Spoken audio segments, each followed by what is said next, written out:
I've been missing you guys. I've been gone the last few weeks. I've been preaching in South Garland, and I enjoy myself there. I miss home. And it's so good again to be back in the household of faith. With the amount of members and the saints over here at Fordham Road.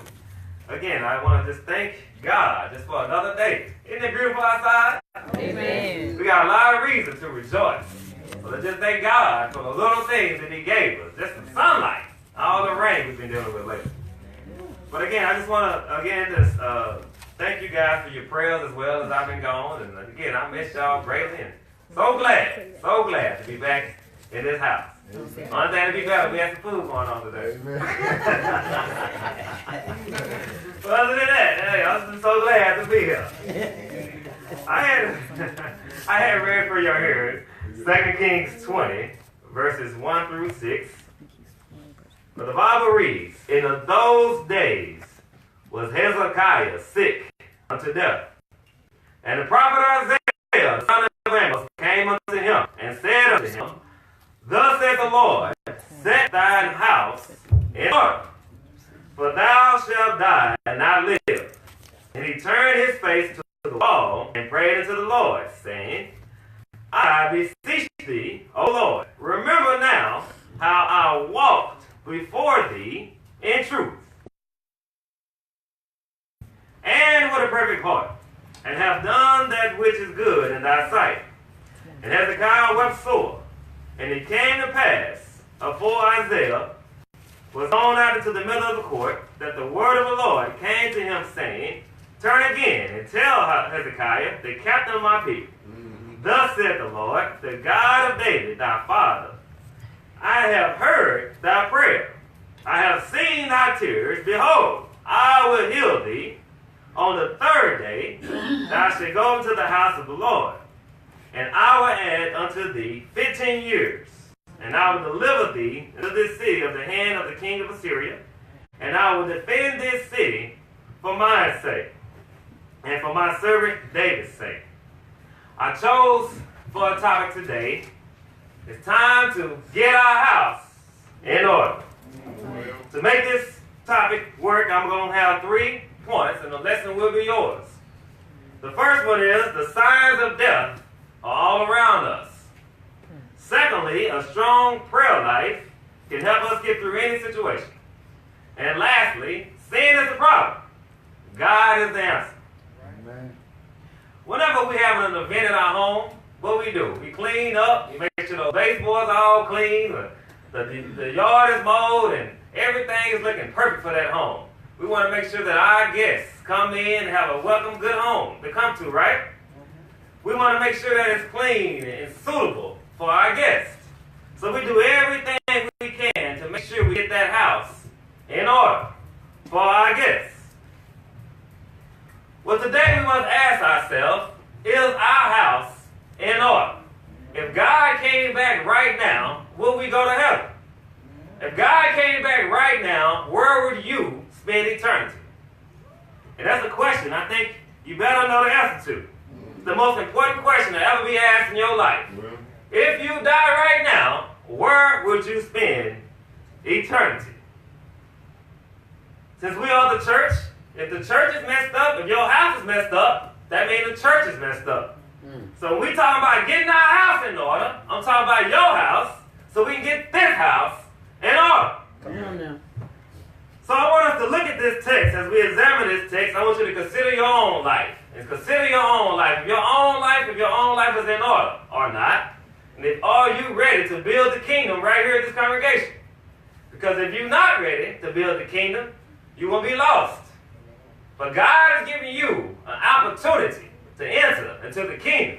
But only for those that accept the charge of going into the world and preaching the gospel of Jesus Christ. But since we are messed up, since the world is messed up, we have to be the one place they come to for the answer. So I want to examine this text with the concept of thinking about having our spiritual house in order. Let's go back to verse 1, where the Bible says, in those days, when Hezekiah was sick unto death, and the prophet Isaiah, the son of Amos, came to him and said, thus said the Lord, set thine house in order, for thou shall die and not live. So Isaiah was trying to tell Hezekiah that he didn't have much time here left on earth. See, Hezekiah was going through an illness. He had boils all over his body. If you don't know what boils are, they're like a pimple on steroids. It's pain all the way around your body. They cover your whole body. So he had a boils all over his body, which is very painful. And he was very sick unto death. But you know what? That was a conversation that even if you're sick unto death, that you got to have your house in order. That was a difficult conversation to have when somebody's dying. It's a difficult conversation to have about them being spiritually ready. But it's a conversation that you must have if you want them to say. Because we got to warn people about their impending damnation. If we don't warn them about their damnation, then they're going to be lost without even knowing what's going on. And I know we love people more than enough to not have them lost on our own watch, don't we? But just like Hezekiah, we're all going to die someday. And Isaiah was warning him when he was still a young man. Hezekiah at the time was only about 40 years old. But yet, God was telling him that you're about to die. Many of us think we're going to live to be 100 years old. Many of us think that we're indestructible. Many of us think we're larger than life. But one day, your head is going to touch a dying pillow. That's like my father. In life, I thought my father was larger than life. It was big, too big to even die. But at the end of the day, he died. And just like he died, every single one of us in here is going to have that same fate. One day, we're not going to wake up. One day, we have to be ready for God. One day, we're going to make our maker. When we meet that maker, he got two places to send us. Of course, he got that one place we all want to go. Want to go to heaven. Heaven's on the other side for those that are prepared to see God in peace. But for those that are not, hell is on the other side for you. So you got to ask yourself, is your house in order right now? If God came back right now, where would you spend eternity? Again, I asked that question, but you better know what it is. Because on this time side of life is all you have. You don't have nothing past this time. When you die, it's already set in stone where you're going. Once you die, you can't change your circumstance. Give for me John 9 and 4. John 9 and 4. I want everybody to get to the scripture. I'm going to slow down when we get to the scripture because I want everybody to get to the scripture. John 9 and 4. Because it's very important for you to know this. Because I know a lot of people, we go to these funerals. We're all these good things about these people. Boy, they want to put you in heaven. Amen. Oh, they say, oh, this person did this person did that. Oh, they were so good on earth, wasn't they? Amen. Want to put in heaven. But what does the Bible say? Let's go to John 9 and 4. I must work the works of him. I must work the works of him that sent me. God sent me. I got to do the works of him. Go ahead. While it is day. While it is day. While I'm still alive. While I got an opportunity. While blood is running through my veins. I got to do the work of the Lord. The night cometh. When the night comes, and when death comes, when no man can work. No man can work when he dead. So your chance to work is right now. Your chance to influence people is right now. Don't be telling people how good they are at a funeral. That's not going to do you or them any good. Because for one, tell them why they're alive, where they can smell those roses. They can't hear nothing you said at that funeral. And for two, they can't respond. They can't change. They can't do anything different they already done. They gone. Amen. So you have to make an impact on somebody right now. While your blood is running through their veins and yours as well. Because a lot of times, people just don't know what they don't know. Well. So Hezekiah knew that although problems came in his life and he was near death, that he still had one thing that he can do to change that situation around.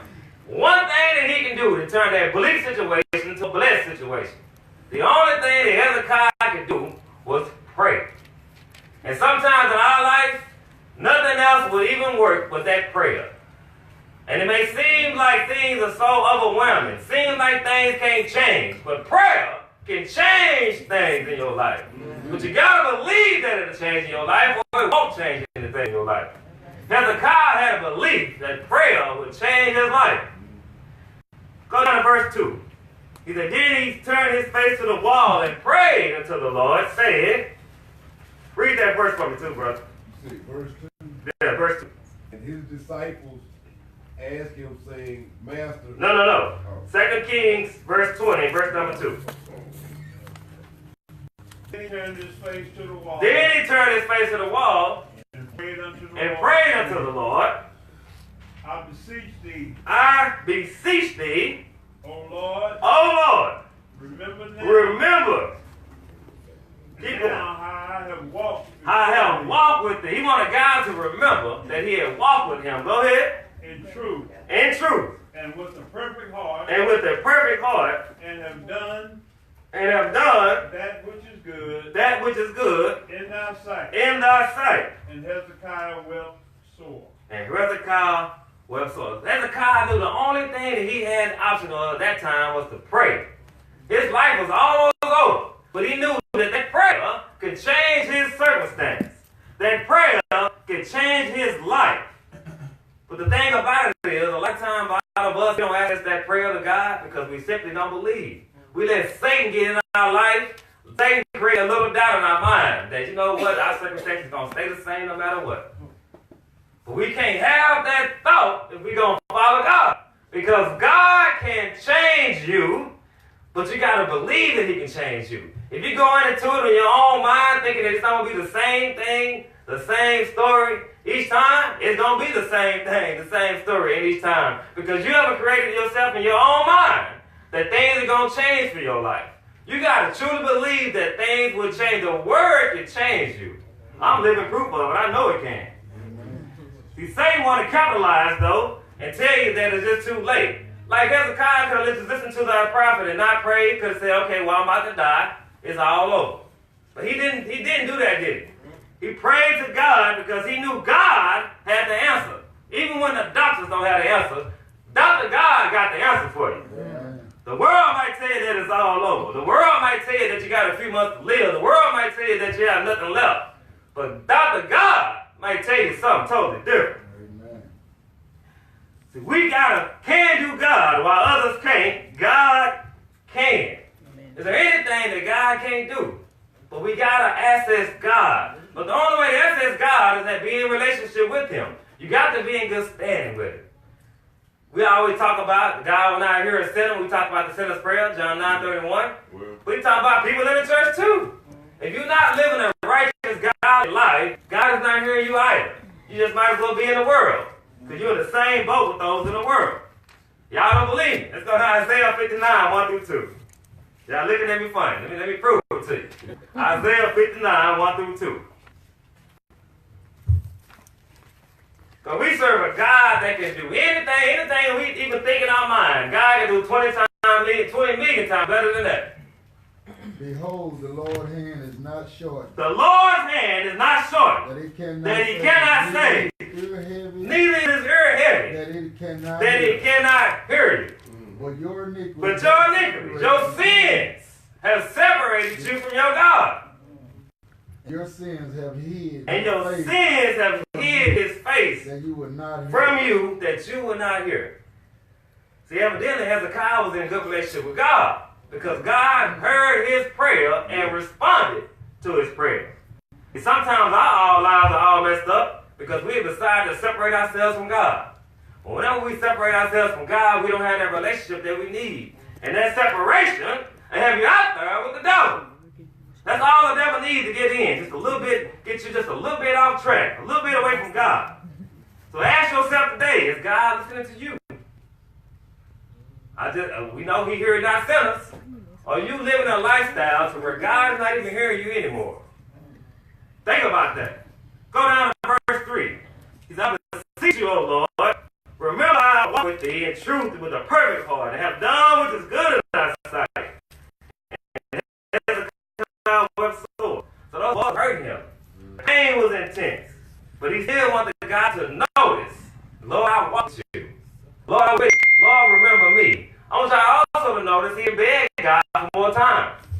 God just granted him that just because he had the faith. But he never asked God for more time. He just said, God, remember me. Y'all remember the thief on the cross? When he was up there with Jesus, what did he say? Dear Lord, remember me. That's what we need God to do. God needs to remember you, but he's not going to remember you if your house is not in order. If your house is not in order, then you're not walking with God. See, God never promised that we wouldn't have trouble.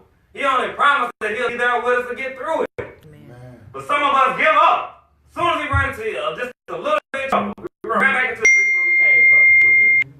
But God will. God can. God is everything. He needs to be everything in our life. It don't matter what you're going through. Those bills keep calling your phone. You don't even want to answer no more. Amen. That child you got is all out of control. It became a gangster. You don't even know what to do with yourself. Those doctors told you that it's all over. See, a lot of us, if we don't see immediate results, we just quit. We just quit praying. If we don't see it happen for our lives right now, right then, right now, then we just give up. Imagine if Hezekiah would have did that. He would have got the blessing that God had waiting on him. But many of us will never get that blessing because we're not willing to wait on the Lord. We're going to do our own thing. But the patience that Hezekiah had caused God to respond to him. Let's go down to verse 4 and 5. I want somebody to read it. Verse 4 and 5. And it came to pass. And it came to pass. As Isaiah was gone. Out into the middle court. The word of the Lord. The word of the Lord came unto him. Saying. Turn again. And tell Hezekiah. The captain of my people. Thus saith the Lord. The God of David. Thy father. I've heard. I've heard. See, he couldn't hear him. Like say, God heard our sentence. If he was not in good standing with God, God couldn't have heard him. Go ahead. I have seen thy tears. I've seen thy tears. Behold, I will heal thee. On the third day, they should go into the house of the Lord. See, Hezekiah knew that God was going to respond in an amazing way. How many times in your life have you encountered a situation that seemed impossible? You were wondering, figuring out, probably couldn't sleep the night before, how I'm going to pay this bill. But somehow, some way, you still had faith. And God somehow, some way, gave you that bill. That bill was paid, you didn't have to worry about it. Well, how many times has it happened to you in your life? Come on. How many times has the doctor told you that it's all over? But then God still has his grace, still covering you today. Amen. I'm just my father. I moved back to Dallas in 2010. Because they told me then that my father was not going to live. He was not going to make it past another year. And he wasn't supposed to make it out the hospital that weekend. 7 years later, he was still alive. You can have what God can't do. I don't care what the doctors say. Not God. Might say something totally different. But you got to have a relationship with him. You got to choose to serve him. Give me Joshua 24:15. Because to access God, to be in good relationship, you have to have a good relationship with God to access God. Again, he's not hearing you. You out there doing whatever you want to do. Monday through Saturday, you're out there doing whatever you want to do with the job, out there acting Rick Happy. At home, you're cussing your wife out at home on Tuesday. On Wednesday, you might come to church. On Thursday, you back at the happy hour. On Friday, at the club. Saturday, at the strip club. My Lord, when do you got time for God? When are you going to put God first? When are you going to get your house in order? Come on, brother. And it seemed evil. Unto you. To serve the Lord. To serve the Lord. Choose. You have to make a choice on what you're going to do with your life. It's not up to nobody else. It's up to you to make a choice for your life on you going to serve God or not. It's not up to Brother to decide for Brother Fletcher. It's not up to Brother Fletcher to decide for me. It's up to every person in this house to decide for yourself if you don't choose to serve God. If you choose not to serve God, then that's on you. So some of us have those same hang-ups that we had when we first got in church. We just not letting it go. Some of us smoked weed 20 years ago, still won't smoke it. Some of us fornicated 20 years ago, still want to fornicate. Some of us drunks and still want to be getting a drink on. Some of us love going to strip clubs and we still want to go to those $1 bills. I'm just saying, you have to make some changes in your life. I'm not going to say it's going to happen overnight. It happens over time. But it can happen and it must happen and it should happen if you want to be saved. He said, as for me and my house, we will serve the Lord. You have to make a decision. You got somebody in your house that's staying with you. Hey, this is my house. You better get up. You want to serve me. That's what you better do. Because if me and my house, we're going to serve the Lord. But some people, again, got some of those same things. Now, when it's the same thing, it's not a mistake anymore, y'all. It's just a bad decision. You making a mistake over and over again, it's not a mistake anymore. You made a bad decision. You got to own up for the decision that you made. I know a lot of times we'll say, well, I made another mistake. I did the same mistake again.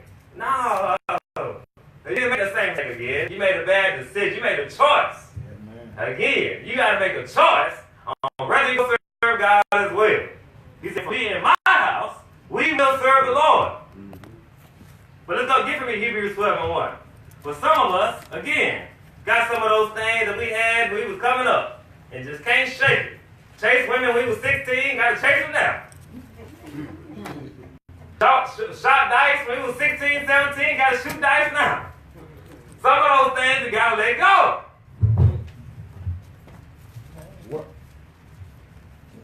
Wherefore, seeing we also are compassed about with so great a cloud of witnesses. That's right. Go ahead.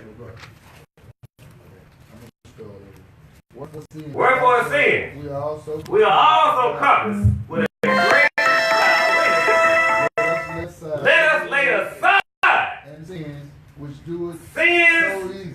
That do it so easily beset us. And let us run. And let us run with patience the race that is set before us. See, whatever sin is holding you back, if you want to go to heaven, you got to let it go. I don't care what that sin is. Whatever that sin is, you got to let it go. You know, you might used to like smoke crack back in the day. You got to let it go. You might just like to do whatever back in the gap. You know, you like to go to the casino, go to the boat. Back in the gap, you used to do that. But now you got to let it go. If you want to be with God. See, God, man, you got to make some changes in your life. You got to be set apart from the world, not doing the things of the world. See, right now is the time to get rid of your sin problem. I don't care if it's drugs, alcohol, fornication, pride, jealousy, violence, foul language, whatever it is. Remove it from your life. Go with God, because God has a salvation for you. Think about this. If any of those things worth your salvation, is that fornication worth your salvation? Is that little drink you like to drink, is it worth your salvation? Is it going out to that club at night, is it worth your salvation? Is it doing that fornication at night, is it worth your salvation? Is adultery worth your salvation? You got to think about any and everything in your life, and if that thing that you're doing is more important than your salvation. Well. And I think we know the answer to that. Some of us think the Cowboys is more important than our salvation. We're sitting home. We ain't coming back on Sunday night because we're going to watch the Cowboys. We're not going to that gospel meeting because we're going to watch the Cowboys. But the Cowboys ain't going to get you no closer to heaven. God will. God can. God is all you need. But ask yourself, is your house in order? Are you putting sports before God? You putting your kids' sports before God? Think about that too. Because many of us have taken these sports and made them God. Made them more important than God. We'll miss worship to do something for our kids' sports. You're showing your kids that you don't care nothing about God. You're showing your kids that the world is more important to you than God is. I want you to know what you're doing. You got to realize that everything in your life, everything that you do needs to be geared towards your salvation. Yeah. Let's go down and drop down to verse number 6. God responded to us what he wanted. He said, I'll give you 15 more years. Think about all the pain, all the torment. Like I said, those balls hurt. It was all in his body. He asked God to remember him. And if you think about what he was going through as well, he was going through a battle with the Syrian king. He's going through this battle, going through this sickness. People are dying all around him.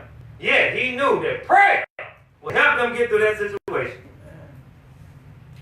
But that's the reason why a lot of us, why the house is out of order for a lot of us, because our homes at home are out of order.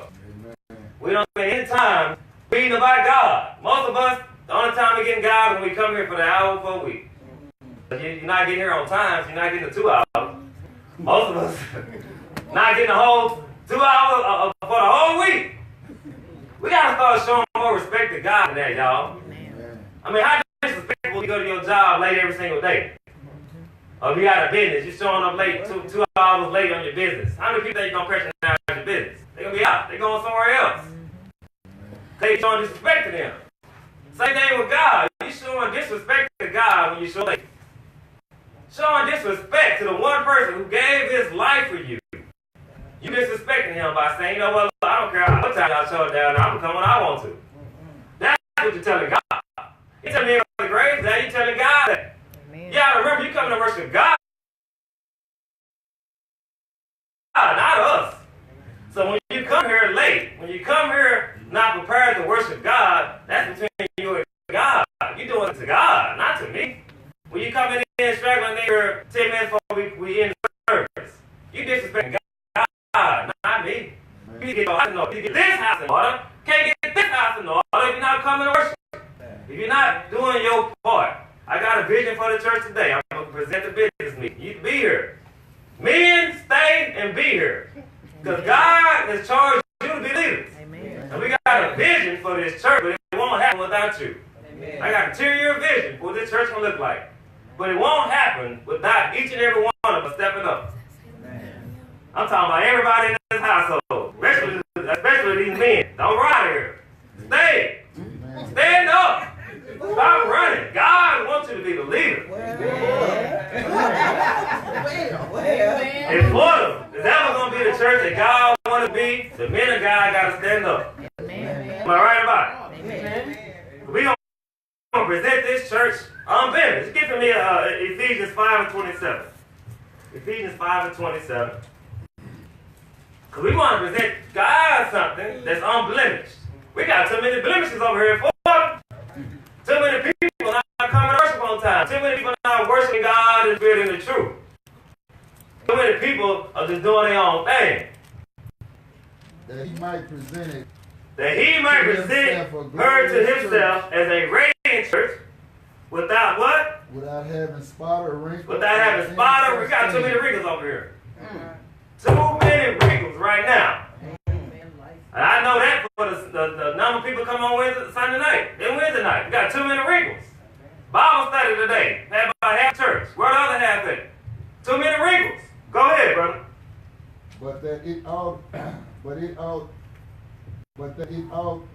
It should be holy without blemish. Holy without blemish. We got blemishes.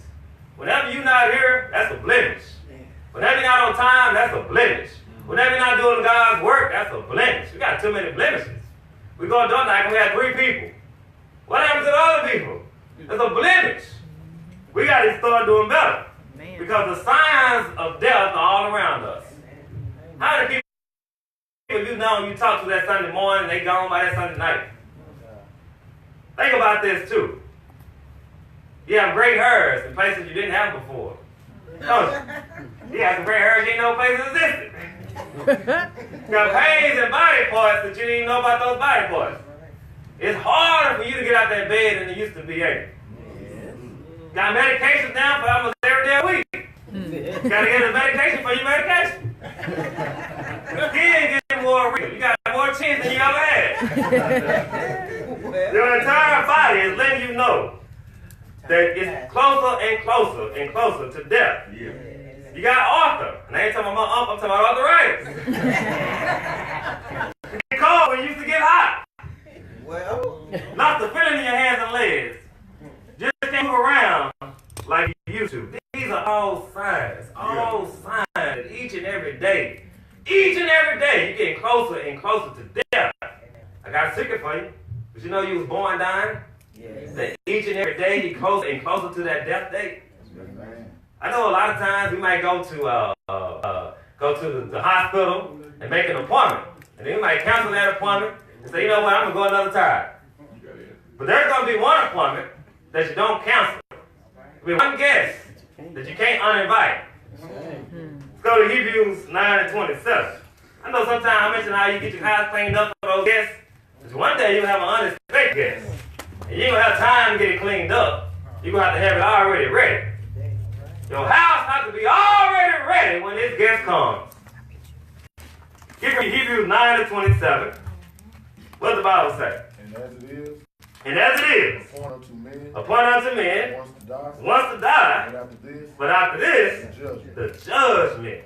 So one day, even though Hezekiah got that reprieve of 15 more years, he still what? He still died.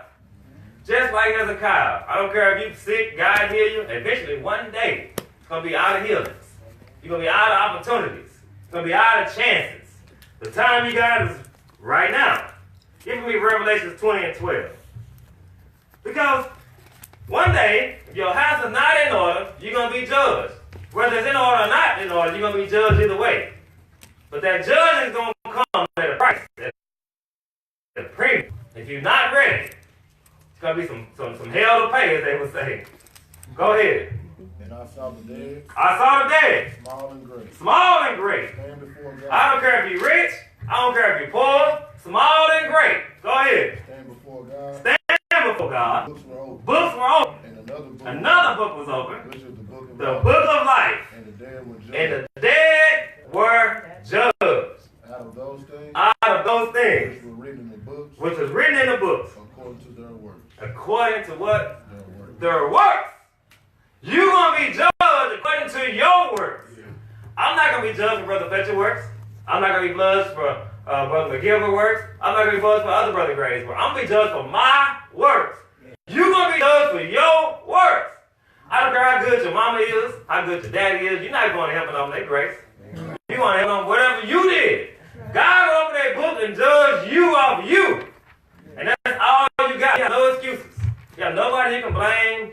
It's going to be you and God. What you going to tell God? Well, God, you know, that old person over there did this to me. Or that person, God will be like, so what? What did you do? Well, God, you're going to be stumbling and fumbling, but you ain't going to have an answer to give God. And he's not going to accept no excuse that you're going to have for him. Only thing he's going to say is, was your house in order? Or was it not? And if your house was not in order, you're going to a different place that he has prepared for those people. The houses are not in order. It doesn't matter how much money you got, rich. You can be rich. You can be the richest person in the world, billionaire. You can be the poorest person in the world. Just like the rich and the poor man. You know, I remember Lazarus and the rich man. Both of them still died. So it don't matter how much money you got. You can be the billionaire. It don't matter. God, you still going to die. And when you die, it's going to matter whether you got your house in order or if you don't have your house in order. We can blame many people for our mistakes. We can blame many people for the issues that we have. But at the end of the day, you're going to be judged off what you've done. You can say, well, brother, God, this person did this to me. So what? God don't care about none of that. At the end of the day, he's going to be right in your face. What did you do? Then what you going to tell God? You give me and Brother Graves all the excuses you want to give us. But when God's in your face, what you going to tell God? You going to tell God, well, I had this other thing to do. I had to go to my kids' football game. Or you going to tell God, I had to go to my kids' PTA meeting. God going to be like, you put all this before me? Go to hell, son. You out of here. And we think we're getting away with stuff here. You think you're getting away with it. But God got that book. And that book going to be open. It's going to be open to all the things that you've done. All the things that you said. Again, I told you, our backroom meetings and all that stuff, God see all of it. All those things are written in the book. You got away with them here on earth. You got away with it from your preacher. But now, you can get away with it from God. God got them all written down in that book. And when you die, that book is going to be wide open. You're like, okay, well, I see here, okay, you was 30 minutes late to my service on this day. Wow. Okay, I see here you committed fornication.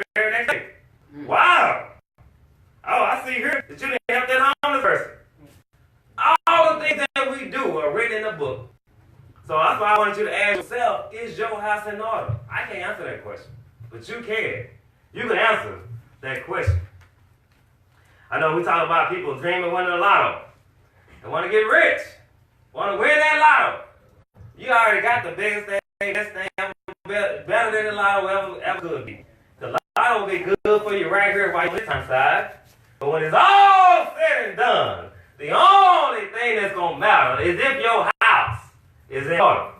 And if your house is in order, you can see God in peace. Because Jesus died for all of us to be saved together. For all of us to be saved in this church. Give me Isaiah 53:5. He did something that was unthinkable. He was a man that had no sin, but yet he took on all the sins of the world. Isaiah 53:5 says what? Isaiah 53:5. But he was wounded. He was wounded for our transgression. He didn't commit no sin. He was wounded for me and you. He was bruised. He was bruised. He was beaten. He was tortured. He was hung on a tree. For our iniquities. For our sins. The chastisement of our peace. The chastisement of our peace was upon him. And with his stripes. With his beats. We are healed. With them lashings. With that torture that he took. We are healed by that. His pain brought death to him, but it brings life to you. So if you remember of the Lord, you know you haven't had your house in order. Your house is way out of order. And you know it. Come get your house in order today. You don't know how much time you got. Well, let me ask. When's your death day? I want to ask each and every one of you, raise your hand and tell me when you're going to die. Well, there's nobody knew the answer to that. Today is what we have. Today is the only day that you may have to be saved. And if you're not a member of the body of Christ, you have no chance to see God in peace. He's going to be like, depart from me, I never knew you. You don't want God to depart from your life. You want God to say, well done, my good and faithful servant. For him to say that, you got to be part of his kingdom. To be a part of his kingdom, you got to first come by hearing. Romans 10:17. I'll say faith come by hearing, hearing by the word of God. And once you heard that, you got to believe. John 8:24. You got to believe that he is the Christ. And he's a rewarder of those that diligently seek him. Then you got to confess. Matthew 10:32 and 33. Jesus said, you can confess before me, and I will confess you before my Father, which is in heaven. Then you got to do is repent. Repent means you got to change your life. So you're doing certain things, you need to change those things. You got to do a 180. You got to get rid of some of those things in your life. Right. Luke 13:3 means repent means don't report your sins, change those sins around. Change your life around. Get back to God. Then if you did all those things, that'll bring you unto. But to get into, you got to be baptized. Mark 16:16. And even after you've done all those things, you got to remain faithful unto death. Revelation 2:10. But if you're not baptized, you cannot access the power of prayer. You cannot access the power of God. You can't access anything without being in his church. Amen. So we're going to give you a chance to get in his church. And again, if you're a member already, your house is not in order. Get your house in order today. You got an opportunity. Today might be your only chance. We're going to give you that chance right now. How we stand and sing the Savior's invitation. And wash your